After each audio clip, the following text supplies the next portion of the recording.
Bale yan mga paps, may nagtatanong ulit. Sabi niya, pre, may bakat pa rin ba nung sticker? Bale yun is, nagtanggal kasi ako ng sticker nung ating motor. Ngayon, papakita natin guys eh. Yan. Bale sir, yan. Papansin niyo pag nilapitan natin yung ating motor, may makikita kayong yan, pinagtanggalan nung pinaka-sticker. Tapos hindi rin siya glossy. Yan, medyo nakamat siya pag wala na yung sticker. Tapos dito rin sa side. Yan. Pansinin ninyo. Ito, meron ding parang matte color ng green na pinagtanggalan ng sticker.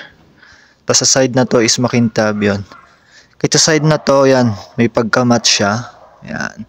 Bali yun sir, meron pa rin. Kahit tanggalin mo yung sticker, meron siyang bakat na pinanggalingan ng sticker. Ang ginagawa ng iba, sabi nila, yan, ina-sprayan daw nila ng top coat. Yun. Yung kanilang motor. Pero ako hindi ko na kasi in-sprayan. Kaya, ganyan. Yan. Maganda naman pa rin siya kahit wala na yung pinaka sticker, kahit ganyan. May bakat. Yan. Hindi naman na siya halata pag malayo. Pag nilapitan lang, doon mo na lang talaga makikita yung pinagtanggalan ng sticker. Sana nakatulong ako sa'yo, Paps.